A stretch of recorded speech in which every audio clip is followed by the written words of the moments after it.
My cell phone slipped right out of my hand and hit the floor with a thud. The screen still glowed, showing the picture.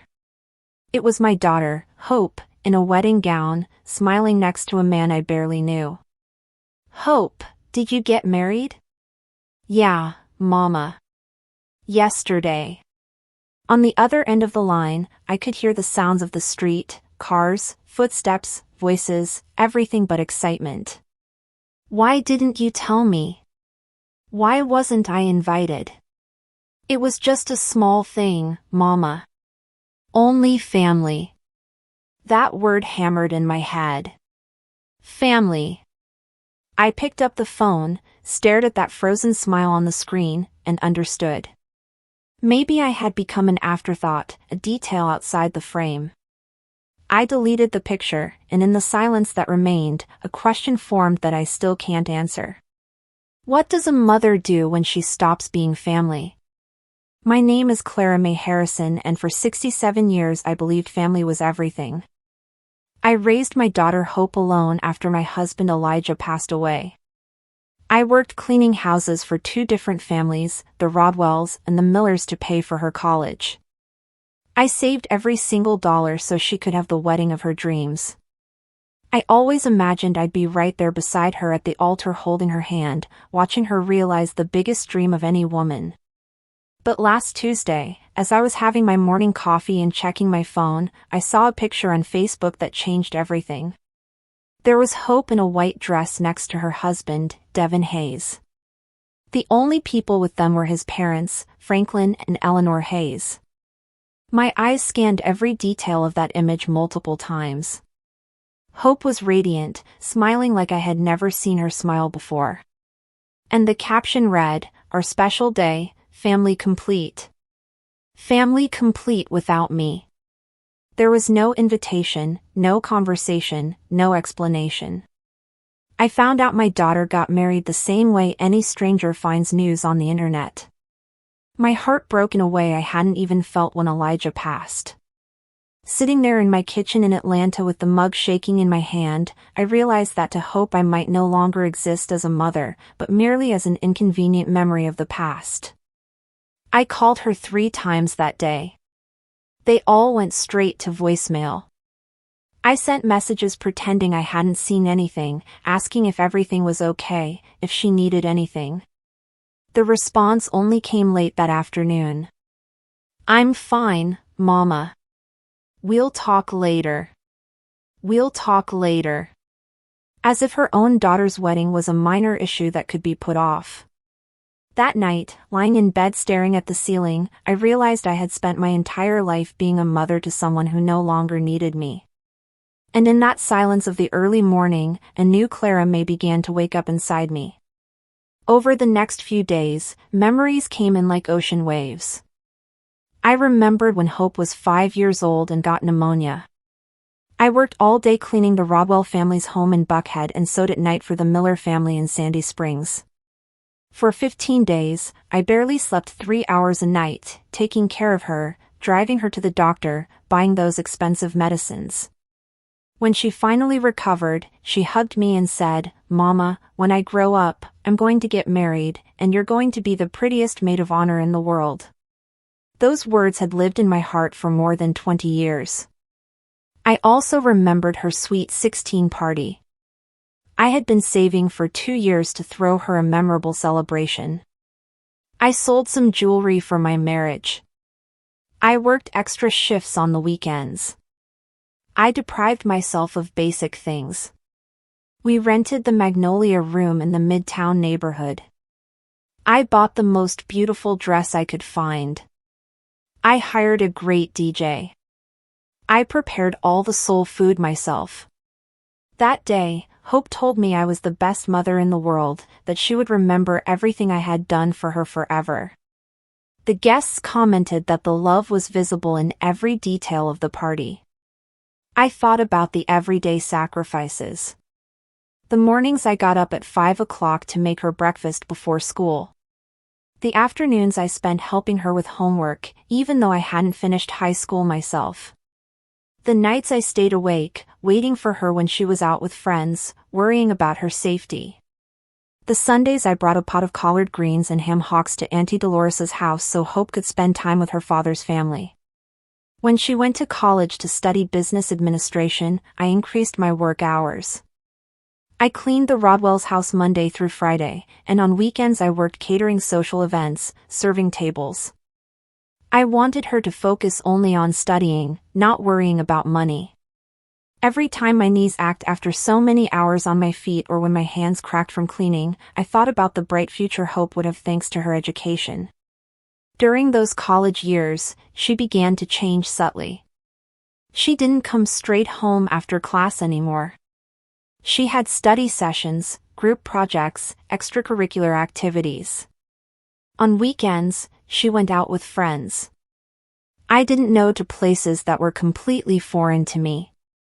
When I asked about her day, the answers got shorter, more distant. It was fine, Mama. I'll tell you later.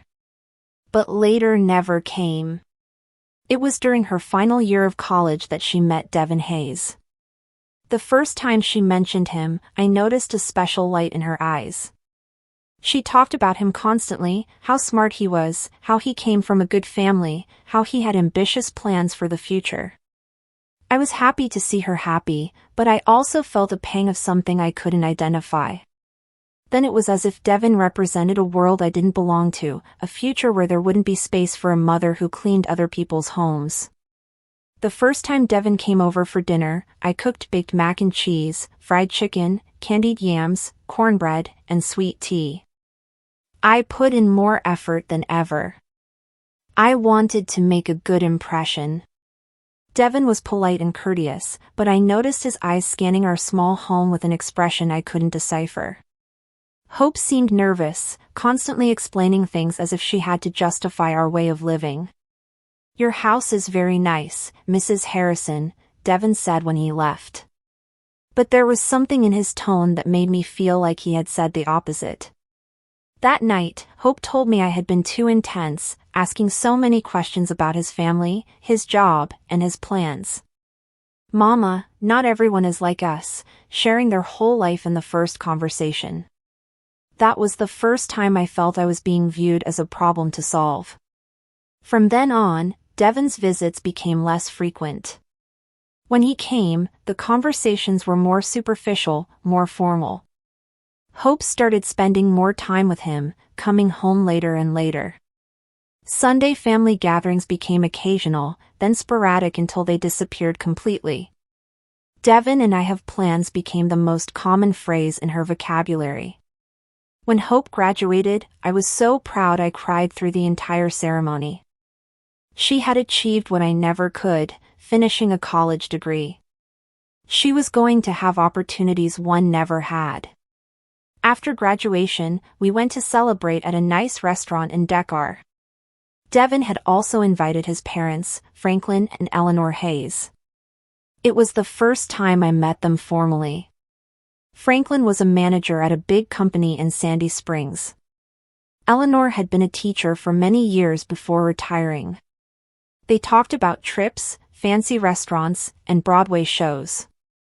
I tried to participate in the conversation, but I felt like a fish out of water. When I mentioned that I worked cleaning houses, there was an awkward silence that Hope quickly filled by changing the subject. That night, when we got home, Hope said something that hurt me deeply. "Mama, I know you always try to be friendly, but sometimes you say things that can be misinterpreted." Devin's parents are very refined people. Refined?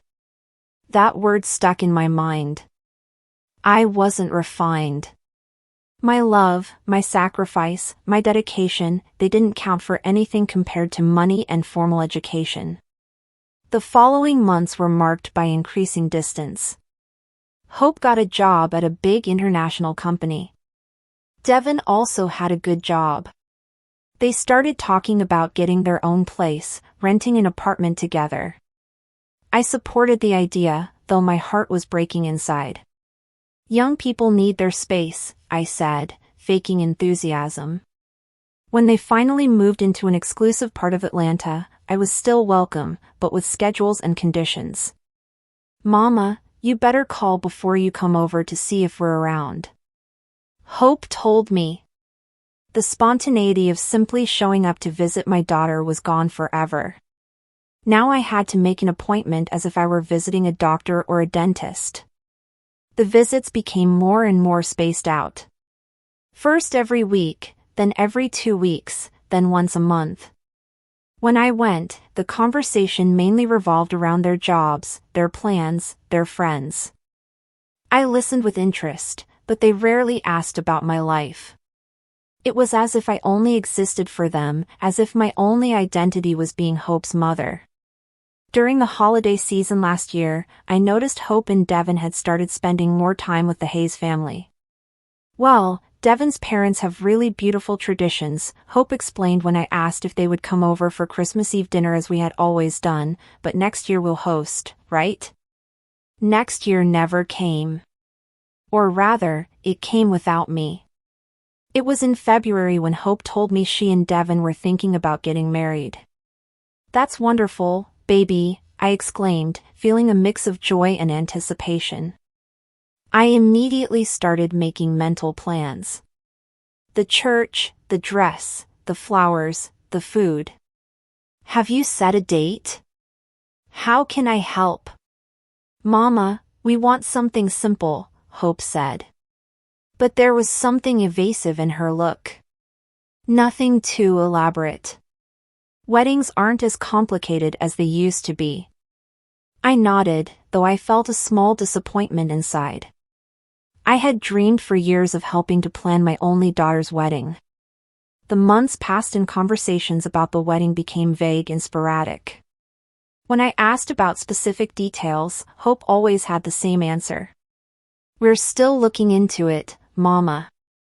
I'll let you know as soon as we have something finalized. I started to feel like something wasn't right, but I didn't know what exactly. In May, I noticed Hope started posting more photos on Facebook. Pictures with Devin, with the Hayeses, at fancy restaurants, in places I didn't recognize. But when we saw each other in person, she told me very little about these events. It was as if she had two parallel lives, one she shared with me and one she lived in secret. It was early June when I started to suspect something was definitely going on. Hope canceled 3 dates in a row to see me, always with excuses about work or urgent commitments. When we finally met, she seemed distracted, nervous. I asked her directly if everything was okay with Devin, if there was a problem. Everything is perfect, Mama, she said, not looking me in the eye. It's just that we're so busy with work and other things. Other things? Those words resonated in my mind for days. What other things could be more important than including her mother in her life? The last time I spoke to Hope before discovering the truth was on a Sunday afternoon. I called to invite her to breakfast the following Tuesday. I can't, Mama, she said. I have a very important meeting that morning. That was odd because Tuesday mornings had always been our special time since she was little. It was the only day of the week I didn't work at the Rodwell's house. How about Wednesday then? I insisted. I don't know, Mama. Let me check my schedule and I'll call you back. But she never called me back. And I, as I always had, waited patiently for her call that never came. It was that Tuesday morning, exactly when I should have been having breakfast with my daughter, that I sat down in my kitchen with my coffee and a slice of pecan Danish. I logged onto Facebook to see photos of my neighbors and their grandkids, and I stumbled upon the image that would change my life forever. There was Hope, more beautiful than ever, in a simple but elegant wedding dress, smiling next to Devin in what was clearly a marriage ceremony. In the background were the happy faces of Franklin and Eleanor Hayes, dressed elegantly, posing as the only witnesses to that moment that should have been mine, too. The photo description read, "Finally married. Thank you to our families for making this day perfect." Our families in plural, but I didn't appear anywhere. I wasn't in the picture. I wasn't in the comments. I wasn't in that story that was supposed to include my entire life. I read every comment on that post. College friends congratulating, coworkers sending blessings, some distant relatives expressing surprise that they hadn't heard about the wedding. But no comment mentioned my absence. It was as if I had never existed in Hope's life, as if those 28 years of sacrifice and love had been completely erased from her personal story. I spent the rest of that day in a state of shock. I checked my phone over and over, hoping for a call, a text, an explanation. Nothing.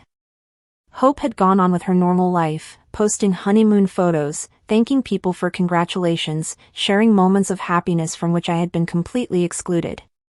That night, lying awake and looking at the ceiling of my small bedroom, I understood something that hurt more than I imagined possible. My daughter hadn't forgotten to include me in her wedding.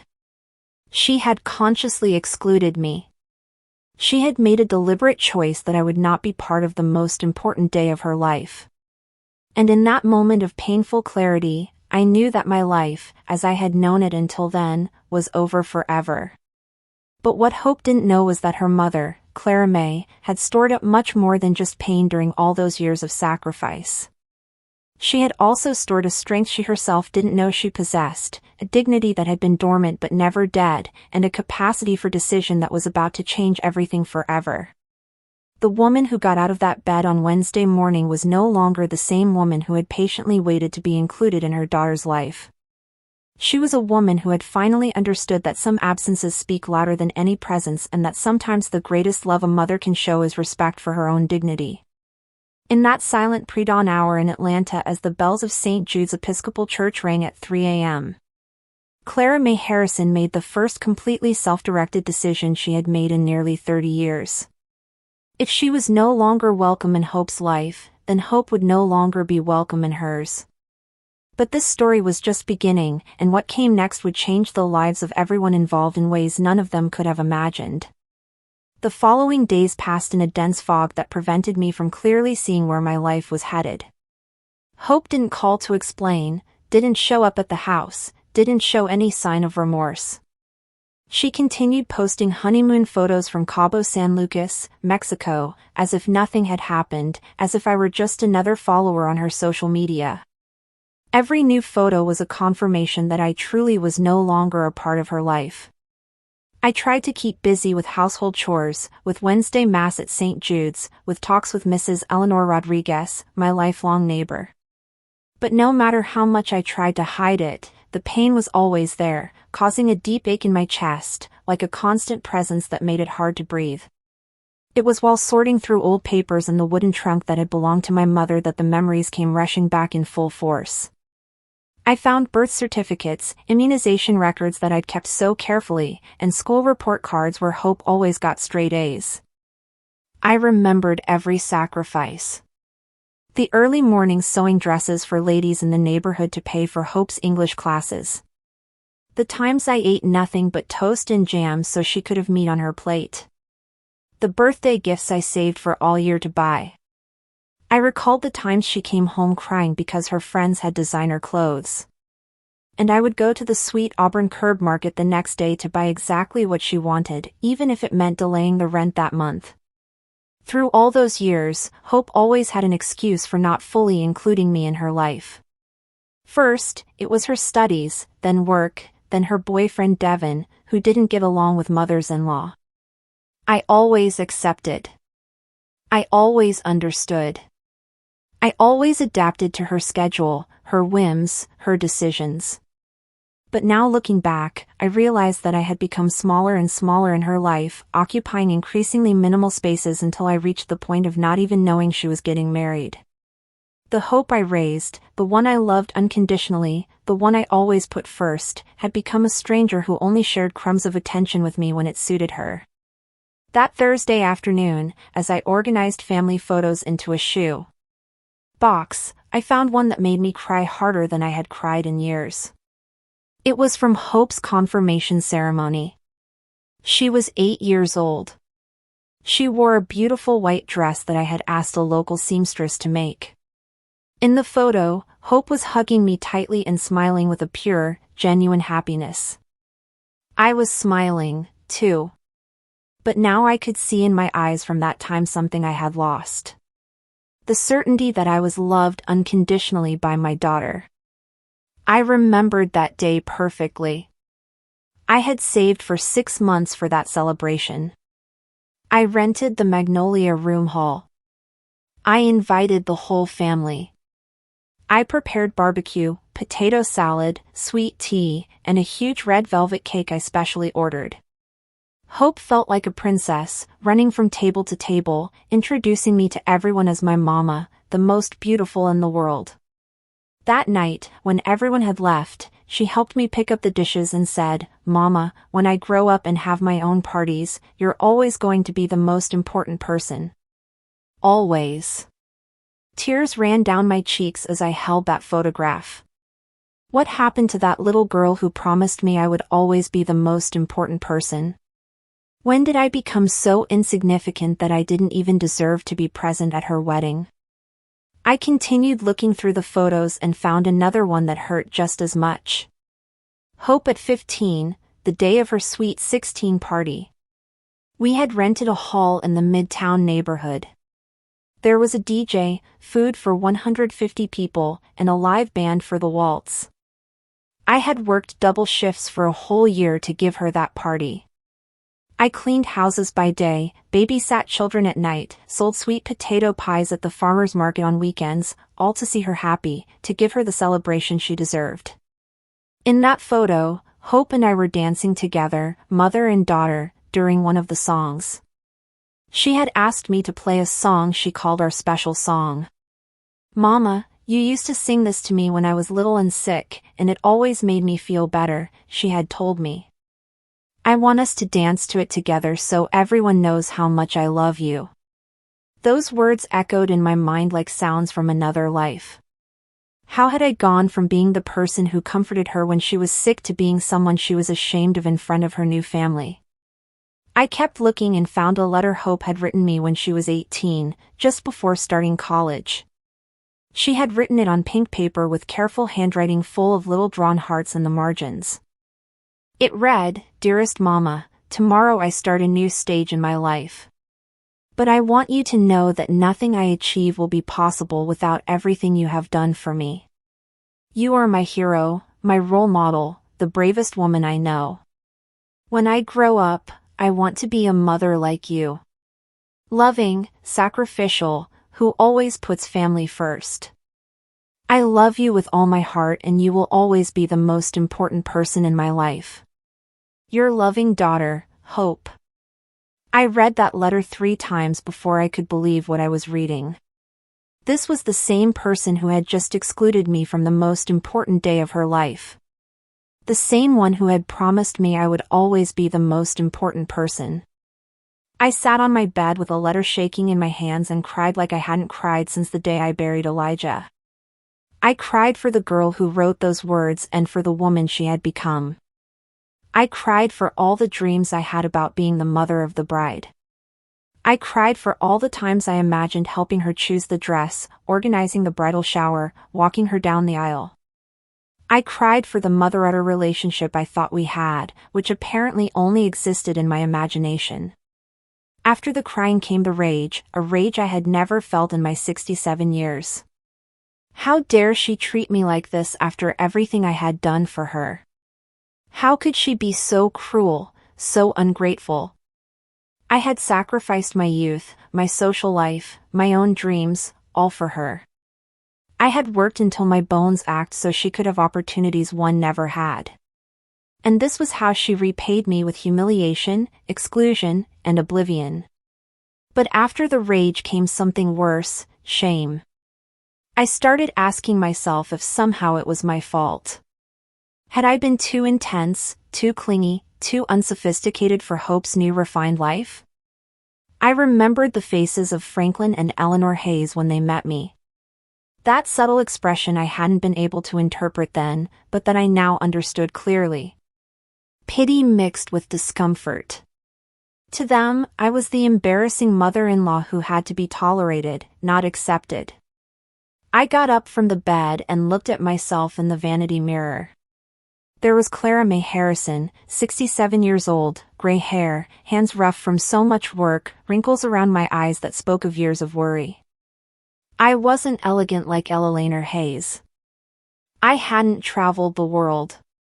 I didn't speak any other languages. I didn't know about fine wines or theater.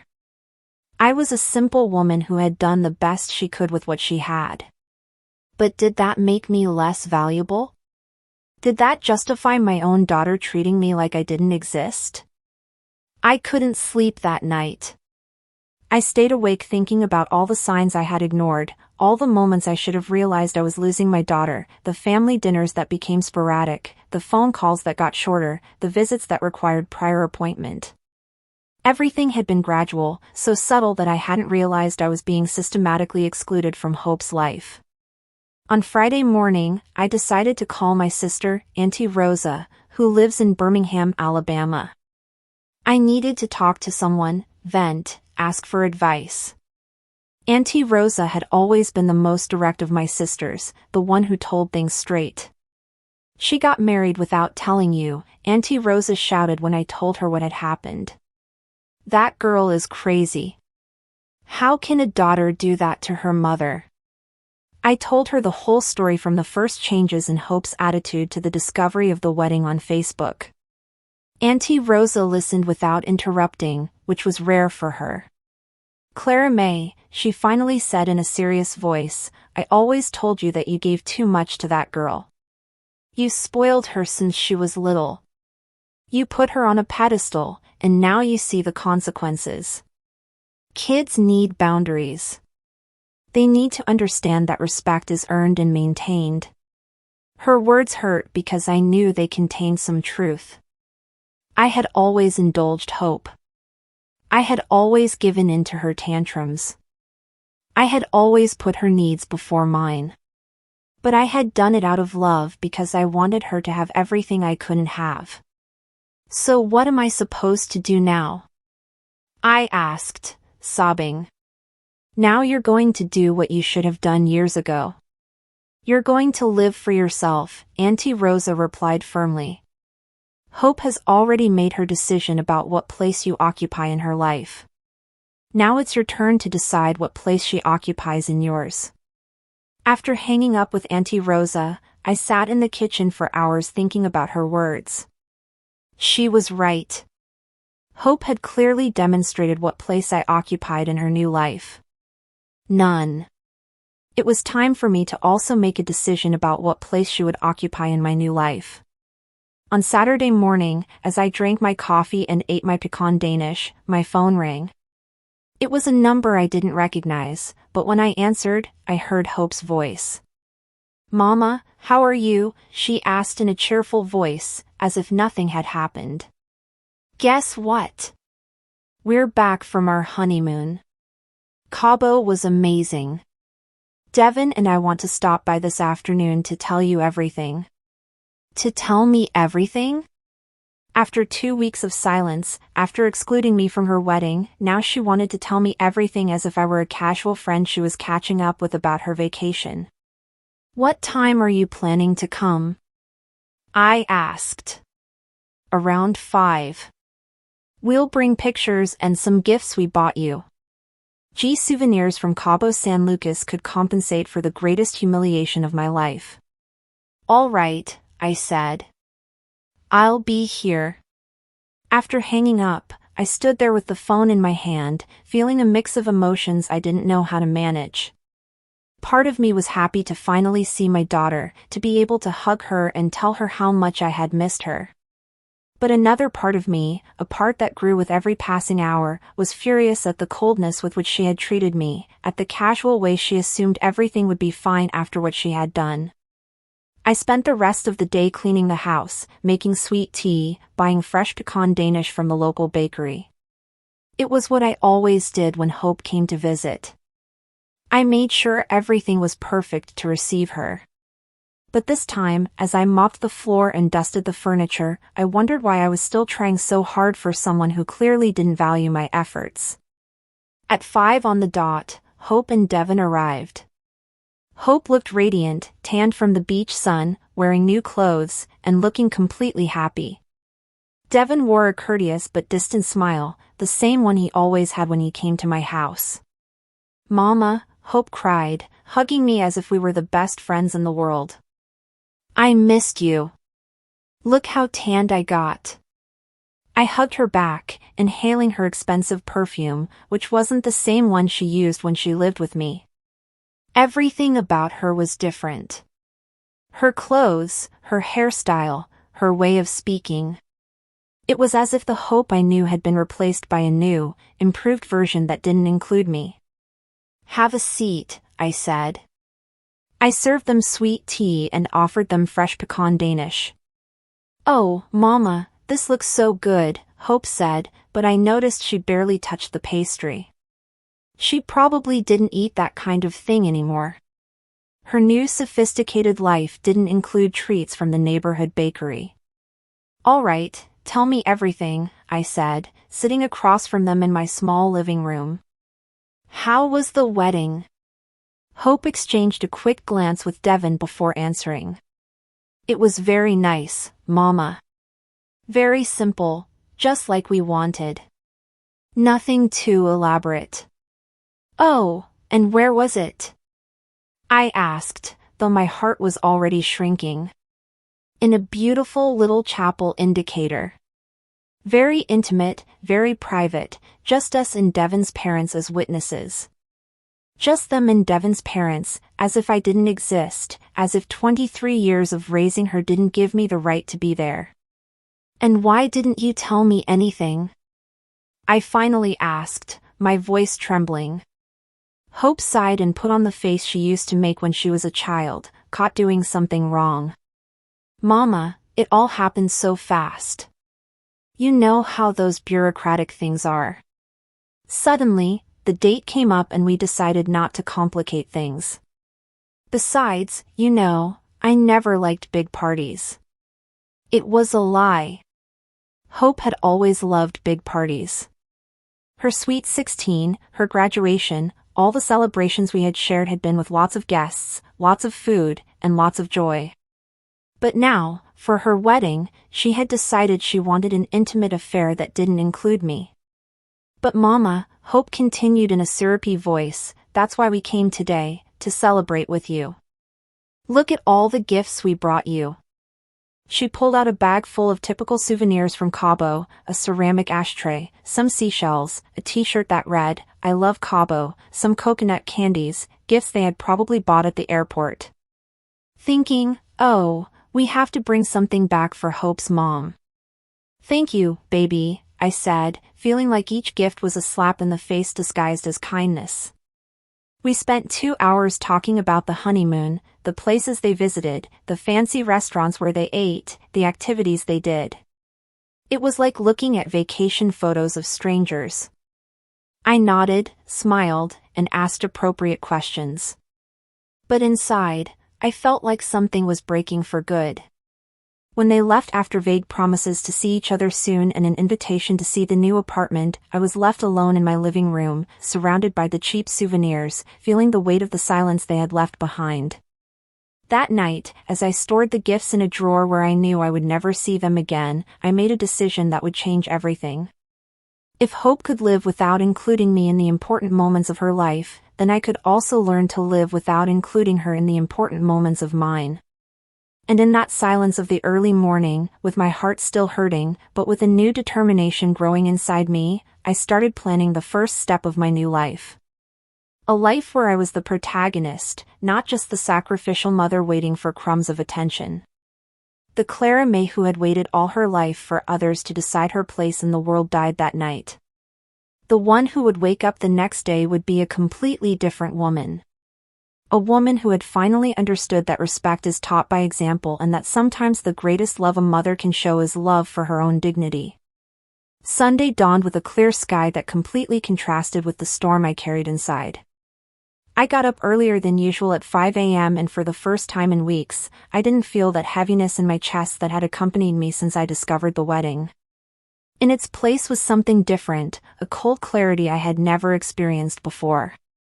It was as if during the night I had gone through a silent transformation, as if the Clara May who had waited all her life for others to define her place in the world had finally awakened from a very long sleep. I made my black coffee, stronger than usual.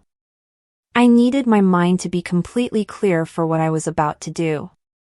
I sat down at the kitchen table where I had eaten breakfast for the last 15 years. Where I had waited for so many calls from hope that never came, where I had planned special meals for visits that were cancelled at the last minute. But this morning, that table no longer represented waiting or disappointment. It represented the place where Clara May Harrison was going to make the most important decision of her life. I took out an old notebook where I used to write down Hope's doctor's appointments when she was little, important school dates, and her friends' birthdays. Now, I was going to use those yellowed pages to plan something completely different. My definitive exit from a life where I was no longer welcome. On the first page, I wrote, Plan for Independence, Clara May Harrison, August 12, 2024. The date looked strange, written in my shaky handwriting, but the words felt more real than anything I had felt in years. The first thing I wrote was, Assess resources. During all those years of sacrifice, I had managed to save a considerable amount. I wasn't rich, but I wasn't unprotected either. I had the savings of a lifetime of work, a small but owned house in an area that had become very valuable, and something Hope never knew, a secret bank account where I had deposited the extra money I earned sewing dresses for neighborhood ladies on weekends for years. I had opened that account when Hope turned 18, thinking it would be my wedding gift to her. Every dollar I deposited there, I did so imagining the moment I would give it to her. My daughter, this is so you can start your marriage without debt, so you can have your own home. So you don't go through the difficulties I did. For 10 years, I had nourished that account with the illusion of seeing the happy look on Hope's face when she found out about the surprise. But now, after being excluded from her wedding, that money would take a completely different path. The second point on my list was research housing options.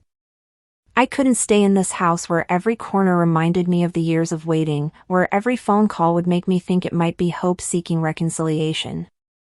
I needed a new place, a space that was completely mine, where I could build a life that didn't depend on crumbs of attention from my daughter. I remembered that Mrs. Eleanor Rodriguez, my lifelong neighbor, had always told me about her sister Gloria, who had moved to a residential community for older adults in Dakar. It's wonderful, Claire. Mrs. Rodriguez had told me several times. There are activities, security, people our age. Gloria says she's never felt so free in her life. At the time, I thought those places were for people who didn't have family to care for them. Now, I understood they were for people who had decided to care for themselves. The third point was the most painful, but the most necessary, gradually cut ties. I couldn't just disappear overnight because that would cause unnecessary drama and give Hope reasons to justify her behavior. My mom was always so dramatic. That's why we didn't include her in important things. No, my exit had to be as silent and dignified as my entry into Devin Hayes's life had been. Gradual, respectful, but definitive. After breakfast, I showered and put on my Sunday navy blue dress, the one I wore to Mass at St. Jude's. But this morning, I wasn't going to church. I was going to begin the most important investigation of my life. I grabbed my purse, put the notebook inside, and left my house with a determination I hadn't felt in years. My first stop was the bank. It was strange walking the streets of my neighborhood, knowing that every step took me away from the life I had known for 67 years. Mr. Fernando Lawson, the executive who had managed my accounts for the last 10 years, was surprised to see me near the ATM on a Sunday morning. "Good morning, Mrs. Harrison," he greeted me when he recognized me. "Everything's fine." "Perfect, Mr. Lawson," I replied with a smile I didn't expect to have myself. "I'm just reviewing my financial options. I might need to make some moves this week." "Of course, ma'am." I'm available Monday if you'd like to review your accounts in detail. I appreciate it very much. I'll see you Monday then. That small conversation gave me more energy than I expected. For the first time in years, someone spoke to me like a person capable of making important financial decisions, not like an old lady who needed others to manage her money. From there, I went straight to Decatur to the residential community Mrs. Rodriguez had mentioned. It was called the Legacy at Peachtree, and as soon as I got off the bus, I could see why my neighbor's sister liked it so much. It was a beautiful, clean place with well-kept gardens and an atmosphere of tranquility I hadn't felt in years. The receptionist, a very kind woman named Patricia, welcomed me with a genuine smile when I explained I was interested in seeing the facilities. "I'm glad you came," she said enthusiastically. "We just happen to have 2 very nice apartments available. Would you like a full tour?" For the next 2 hours, Patricia showed me every corner of the Legacy at Peachtree. The apartments were small but comfortable, perfect for one person. They had a living dining room, 1 bedroom, a full bathroom, and an equipped kitchenette. What I liked most was the balcony overlooking the gardens where I could imagine myself drinking my coffee in the mornings and watching the sunset in the evenings. "We have lots of activities," Patricia explained as we walked through the common areas. "On Mondays, we have a yoga class. Tuesdays are for knitting and crafts. Wednesdays are mass in the internal chapel. Thursdays are ballroom dancing. And Fridays are movie nights. On weekends, we organize excursions to different places. Savannah, Charleston, Asheville." Every activity she mentioned sounded like something I might enjoy, things I had never done because I was always waiting for Hope's schedule availability. "And are the people who live here happy?" I asked.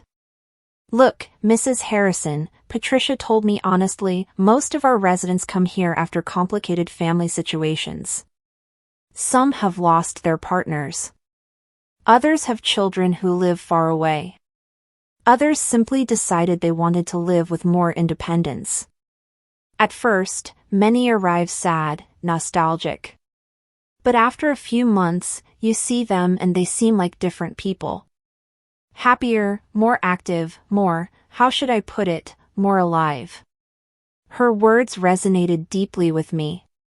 More alive. How long had it been since I truly felt alive? How many years had I spent simply existing, waiting for my daughter to include me in her life? "What are the requirements to live here?" I asked.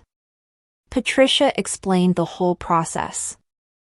I had to be over 60 years old, check, have stable income to cover the monthly fee. I had savings for several years and pass a basic medical evaluation to ensure I could live independently. My health was excellent. The monthly cost included maintenance, security, activities, and basic utilities. It was a considerable amount, but perfectly manageable with my savings. "How long does the admission process take?" I asked. "If you bring all the documents this week, we could have everything ready in 2 weeks, Patricia replied. "Are you interested in any of the apartments you saw?" I looked again toward the balcony of the apartment I liked most, the one that faced the garden, where I had seen several residents chatting animatedly under the shade of a big tree. In that moment, I made a decision that surprised even me with how quick and clear it was. "I'll take the one with the balcony facing the gardens," I said without hesitation. "Excellent decision," exclaimed Patricia. "That's one of the most requested. Here's the list of documents you need to bring and the contract for you to review carefully." I returned home that afternoon with a feeling I hadn't experienced in years. Genuine hope. Not the hope that hope would change. Not the hope that things would go back to how they were. But the hope of a new life that depended solely on my own decisions. That night, instead of watching TV as I did every Sunday, I dedicated myself to organizing my documents, birth certificate, proof of income, bank statements, identification. It was strange preparing paperwork to start a new life at 67, but every document I organized made me feel more certain of my decision. On Monday morning, I went to the bank exactly at 9 a.m. when they opened. Mr. Fernando Lawson greeted me with the same professional courtesy as always. But when I explained that I needed to make some major moves in my accounts for a personal investment, I noticed a respect in his eyes that I hadn't seen before. "Mrs. Harrison, I'm delighted to hear you're making proactive financial decisions," he said as he reviewed my bank statements. "I see you've been very disciplined with your savings all these years. You have very solid resources." Hearing those words filled me with a confidence I didn't know I had. For so many years, I had lived with the mindset that I was a person of limited resources, someone who depended on the charity of others.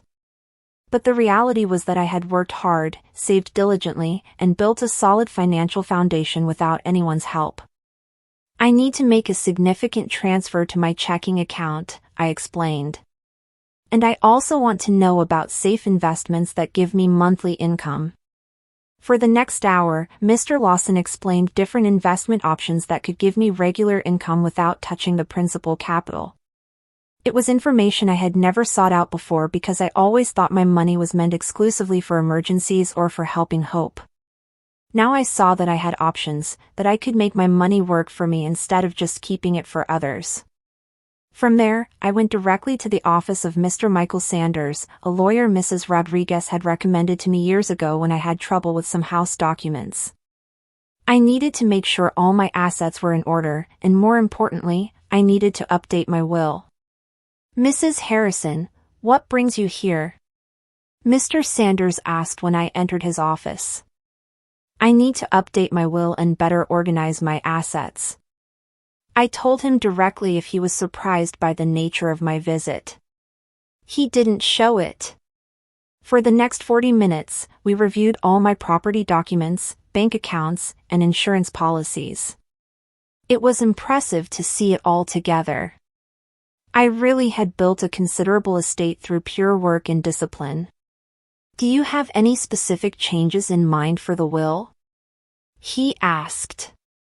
"Yes," I replied without hesitation. "I want to leave 50% of my assets to charitable institutions that help working single mothers and the other 50% to my daughter, but with one condition." "What kind of condition?" "That she can only access the inheritance after writing a letter explaining why she made certain decisions about our relationship. She doesn't have to apologize. She just has to be honest about her reasons. That letter must be delivered to you as a witness, but she must write it, even if I'm no longer here to read it." Mr. Sanders wrote everything down carefully. "That's a very thoughtful condition, Mrs. Harrison. It gives her an opportunity for reflection without forcing a reconciliation." "Exactly," I confirmed. "I'm not looking for revenge, Mr. Sanders. I'm looking for her to understand that actions have consequences, even the actions of children towards their parents." When I left the lawyer's office, I felt like a completely different person. I had taken total control of my financial situation, secured my future, and established clear boundaries for my relationship with Hope even after my death. The following days passed in a flurry of activity that kept me busy and focused.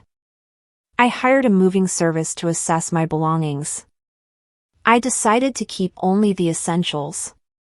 Clothes, some small furniture, important photos, objects with real sentimental value. Everything else would be donated or sold. The hardest part was deciding what to do with Hope's things that I still kept in her room. School trophies, books, clothes she had left when she moved out. I finally decided to carefully pack everything in labeled boxes and leave them in a storage unit I rented near her apartment. If she ever wanted them, she could pick them up. If not, eventually. During that week, Hope called me twice. The conversations were courteous but distant on both sides. She told me about her new job, her plans to decorate the apartment, the dinners she had with the Hayeses. I listened politely, asked appropriate questions, but I didn't share anything about my own plans. For the first time in years, I had important secrets that did not include my daughter. "Is everything okay, Mama?" she asked on the second call. "You sound different." "Everything is perfect, baby," I replied with complete honesty. "I'm just organizing some things at the house. You know how it is." "Do you need help with anything?" The question would have thrilled me before. Now, it simply confirmed that Hope still saw me as someone who needed help, not as someone capable of solving her own problems. "No thank you, baby. Everything is under control." On Friday of that week, I got the call from Patricia at the Legacy at Peachtree. My application had been approved, and I could move in the following Monday if I wanted. That night, alone in my house, surrounded by packed boxes and furniture covered with sheets, I didn't feel sadness or nostalgia. I felt something I hadn't experienced in decades, the excitement of starting something new. On Saturday morning, as I had my last coffee at the kitchen table where I had planned so many special meals for Hope, my phone rang. It was her. "Mama, Devin and I want to invite you to dinner tomorrow, Sunday. We're going to try out the new dining room at the apartment." It was the invitation I had waited for months. They finally wanted to include me in something, show me their new home, treat me like a part of their life. But it was too late. "Oh, baby, that's a shame," I replied in a serene voice. "I already have plans for tomorrow." "Plans with who?" "With some new friends. We're going on a little day trip to Lake Lanier." It wasn't a lie.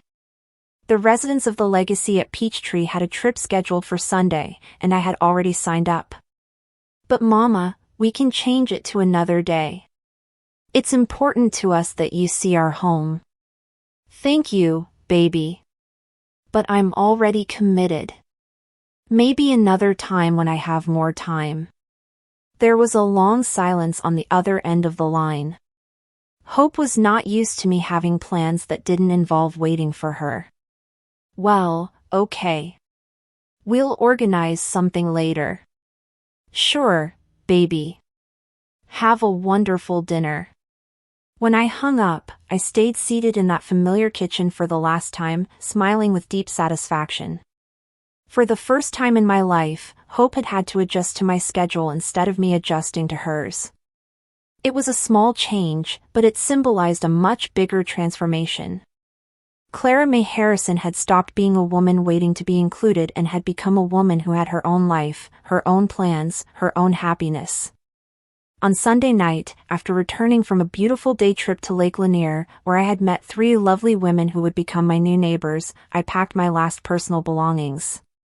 The move would be early Monday, and by noon, I would be settled in my new home. That last night in the house where I had raised Hope, I didn't cry or feel nostalgic. Instead, I felt a deep gratitude towards the woman I had been, and a genuine excitement for the woman I was becoming. I had made the bravest decision of my life, choosing my own happiness over waiting for the approval of others. Early Monday, as the movers loaded my few belongings, I looked one last time at every room in the house. In Hope's bedroom, now completely empty, I whispered a silent farewell. "Thank you for teaching me that true love sometimes means knowing when to walk away." The Clara Mae who walked out of that house that Monday morning was a completely new woman. A woman who had learned that dignity is not negotiable, that respect is taught by example, and that it is never too late to start over when you make the right decision. As the moving truck drove away toward Dekar, toward my new life at the Legacy at Peachtree, I sat in the passenger seat, smiling toward the future. For the first time in 67 years, I didn't know exactly what awaited me. And that uncertainty felt like the most beautiful freedom in the world. My first week at the Legacy at Peachtree passed like a beautiful dream I didn't want to wake up from. Every morning I woke up in my new cozy apartment, made my coffee in the kitchenette that was entirely mine, and went out onto the balcony to look at the gardens where I had already identified my new neighbors. There was Mrs. Mercedes, 72, who had been an elementary school teacher for 40 years. Mrs. Delaner, 69, who had worked in a government office and had fascinating stories of her youth, and Mr. Alexander, 75, a widower like me, who had been a carpenter and now made small furniture to give his gifts to his new friends. It was strange to feel part of a group where I was valued for who I was, not for what I could do for others. At community meals, my new friends asked me about my life, my opinions, my plans. No one saw me as somebody's mother or the awkward mother-in-law. I was simply Clara May, a woman with her own stories, her own dreams, her own personality. On Wednesday of my first week, I participated in the knitting class led by Mrs. Eleanor Rodriguez, an elegant 74-year-old woman who had been a dressmaker in her youth. While embroidering flowers on a napkin, I realized I hadn't done anything purely for pleasure in years without thinking about whether Hope would like it or if it would be useful for the house. "You know what, Claire?" Mrs. Rodriguez said as she checked my work. "You have a great hand for this. You should come to every class." It was a simple compliment, but it touched my heart. How long had it been since I received recognition for something I had done well? In my previous life, my achievements were always measured by how much they helped Hope. Now, for the first time, someone valued my work for its own sake. Thursday was my first ballroom dancing class. Mr. Alexander Davis, a very distinguished 76-year-old man who had been a physical education teacher, led the classes with contagious patience and joy. At first, I was embarrassed because I hadn't danced in decades. But Mr. Davis reassured me. "No one judges here, Claire," he said with a kind smile. "We come here to have fun and remember that it's never too late to learn new things." During that class, I danced the cha, the waltz, and even a little salsa. I laughed harder than I had laughed in years. My classmates applauded when I managed a difficult step, helped me when I got confused, and made me feel like I was part of a real family, a family that had chosen me, and that I had chosen, too. That night, as I ate dinner alone in my apartment, but without feeling lonely, my phone rang.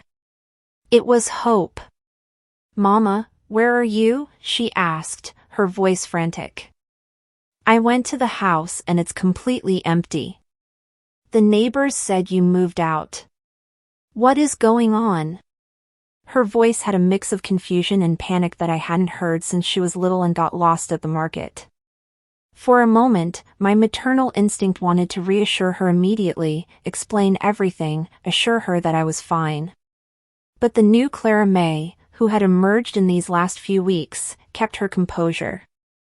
"I'm doing very well, baby," I replied in a serene voice. "I moved to a place more suitable for my age." "More suitable? What does that mean?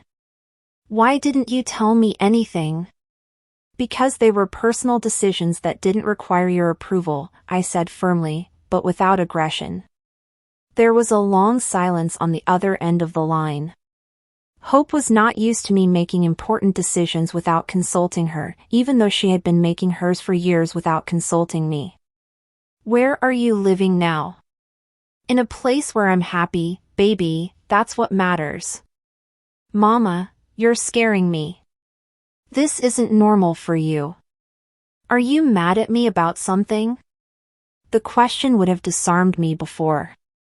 I would have rushed to explain that I wasn't mad, that I loved her, that I just wanted us to be happy together.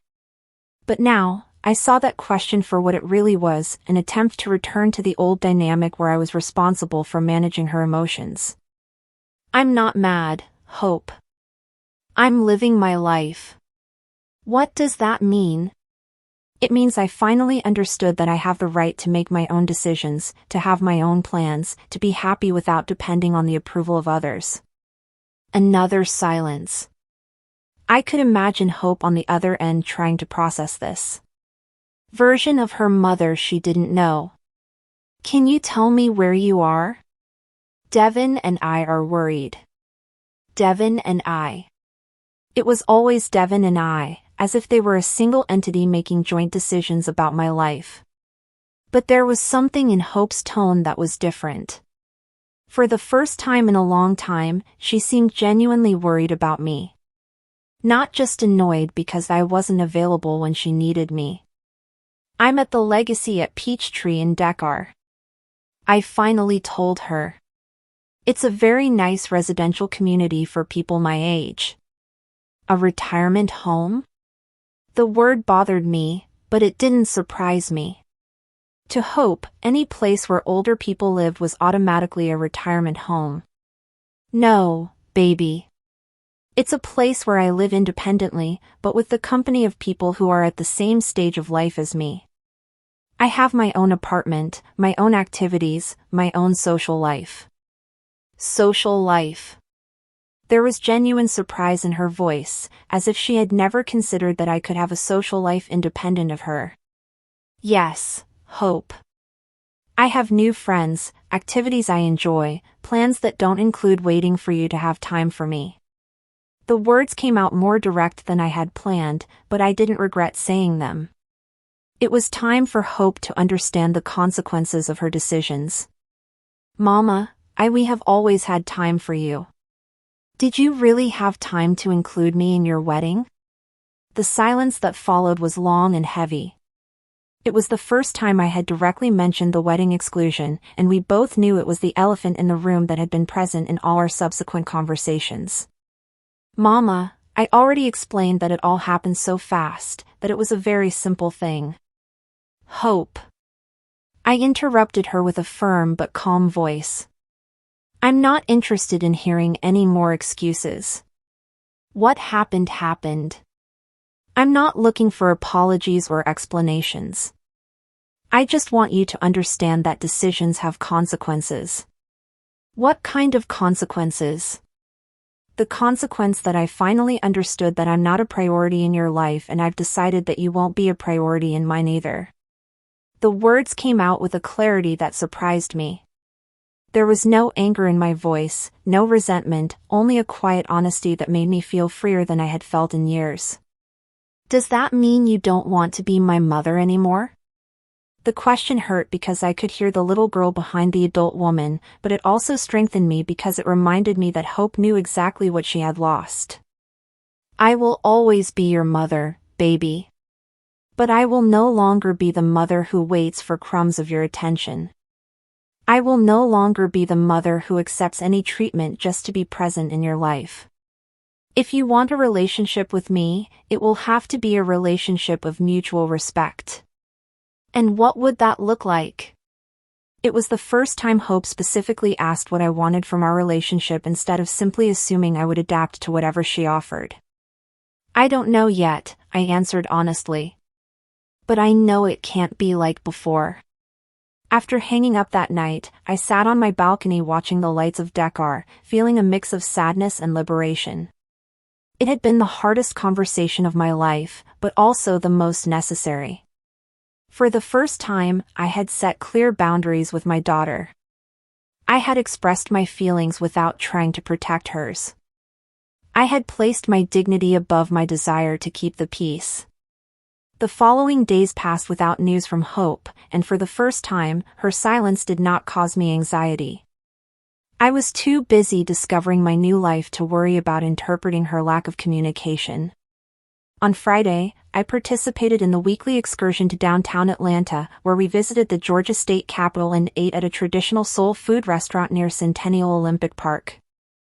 On Saturday, I went to the yoga class for the first time in my life and discovered that my body was more flexible than I thought. On Sunday, after Mass at the chapel at the Legacy at Peachtree, I was returning to my apartment when Patricia, the receptionist, stopped me. "Mrs. Harrison, you have visitors," she said with a smile. "A young couple who say they're family." My heart sped up a little, but not with the anxiety of before. It was more curiosity to see what Hope and Devin wanted. I found them in the visitors' lounge, sitting together on one of the elegant sofas. Hope looked nervous, almost fragile, very different from the confident, successful woman she had been in our last encounters. Devin looked uncomfortable, as if he would rather be anywhere else. "Mama," Hope said, standing up when she saw me. "Thank you for seeing us. It was strange that she thanked me for seeing them, as if she finally understood that she could no longer simply appear in my life uninvited. "Have a seat," I said, taking the chair across from them. "How are you?" "We're fine," Hope replied, though her voice suggested otherwise. "We wanted to come and see where you're living to make sure you're comfortable." I looked around the visitors' lounge with its elegant furniture, its well-kept plants, its large windows that let in a lot of natural light. Then I looked at them, this young couple who had come to make sure I was comfortable, as if they had any right to approve of my life decisions. "As you can see, I'm very comfortable," I said with a genuine smile. "This place is perfect for me." "Yes, it looks very nice," Devin admitted, speaking for the first time. "It must be expensive, though." There it was. The real concern, not my happiness or my comfort, but how much of their inheritance I was spending. "Fortunately, I can pay for it without problems," I replied calmly. "It turns out I worked and saved more than you knew." I watched as Hope and Devin exchanged a quick glance. It was obvious they had talked about my financial situation before coming. "Mama, we don't want you to run out of money by living in a place like this," Hope said in a worried voice. "Why would I run out of money?" I asked with genuine curiosity. "Well, you always told us you had to watch every dollar. That money didn't go very far." It was true. For years, I had told them that.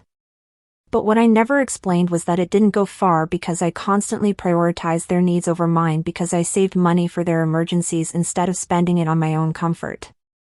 "It's true that I watched every dollar," I confirmed, "but it was because I was saving for you to be able to help you when you needed it. Now that it's clear you don't need my help, I can use my money for my own happiness." "What do you mean we don't need your help?" Devin asked in a tense voice. "I mean, you are successful, independent adults capable of making your own decisions without consulting me, including decisions as important as getting married. If you are independent enough for that, then you don't need me to save my money for your emergencies." The silence that followed was uncomfortable. I could see how they processed the logic of my words, how they realized they couldn't have both. Total independence from me when it suited them and access to my resources when they needed them. "Mama," Hope said finally, her voice softer. "Are you very angry with me?" It was the question of a child, not an adult. And for the first time since the wedding, I felt a little compassion for her, but it was a different kind of compassion, not the blind compassion that had led me to excuse her behavior for years. "I'm not angry, baby," I told her honestly. "I'm disappointed. I'm sad. But above all, I am at peace. At peace. At peace with finally understanding who I am beyond being your mother.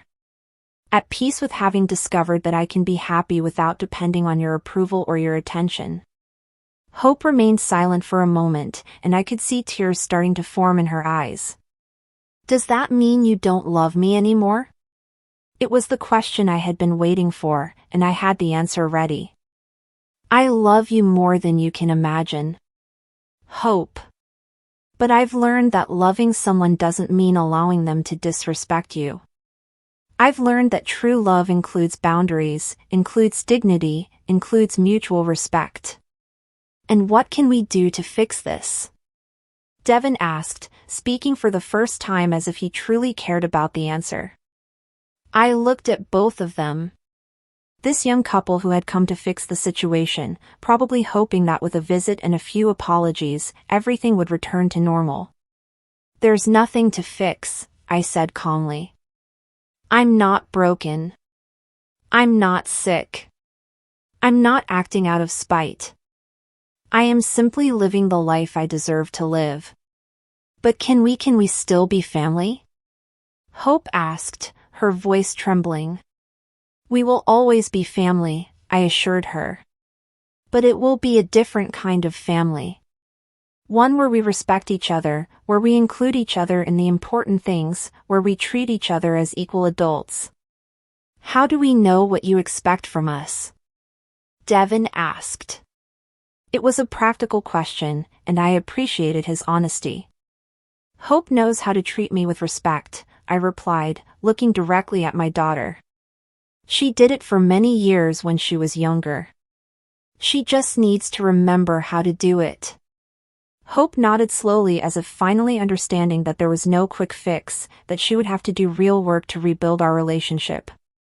Can we call you sometimes? She asked in a small voice. Of course, I said, but I won't be available every time you call.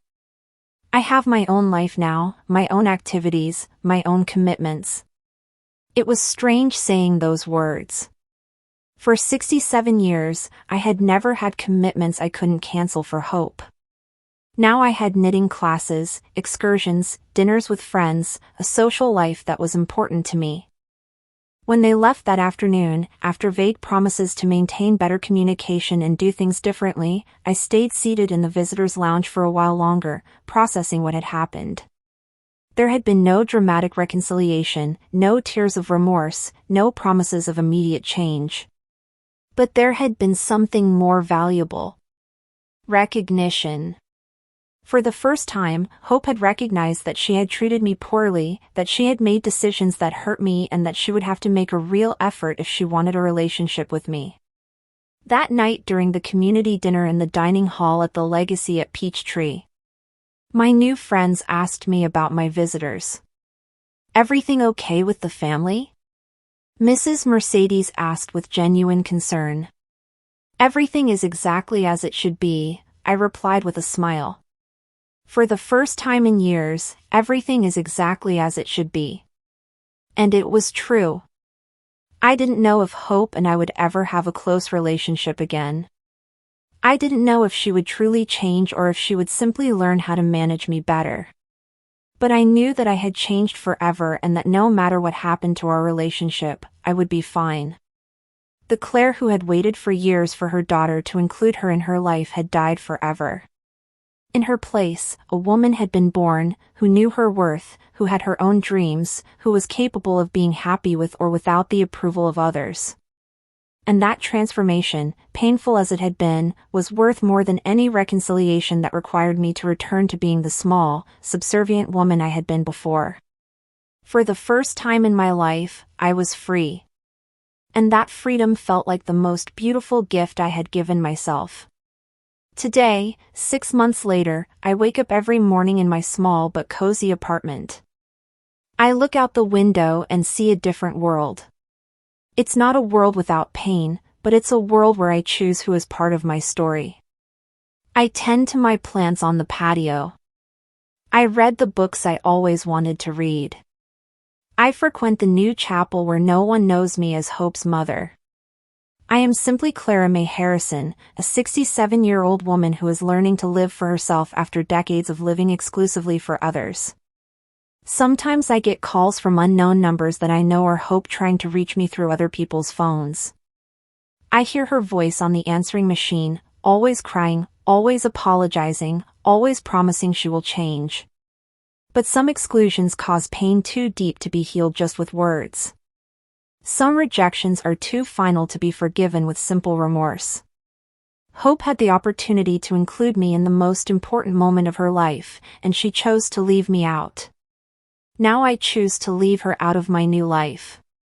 During these months, I've learned that the loneliness I feared doesn't exist when you live in peace with yourself. My days are filled with activities that nourish my soul. Knitting classes with Mrs. Rodriguez, Thursday dances with Mr. Davis, weekend excursions where I discover parts of Georgia and the South that I had never visited. At community dinners, my friends listen to me attentively. When I tell stories of my youth, when I share recipes I learned from my mother, when I give my opinion on the daytime soaps we watched together in the afternoons. Yesterday at the grocery store, a lady recognized me and told me that Hope was offering a reward for anyone who knew my whereabouts. I smiled politely and replied that sometimes people find each other when they are ready to find each other. I don't feel rage. I don't feel vengeance.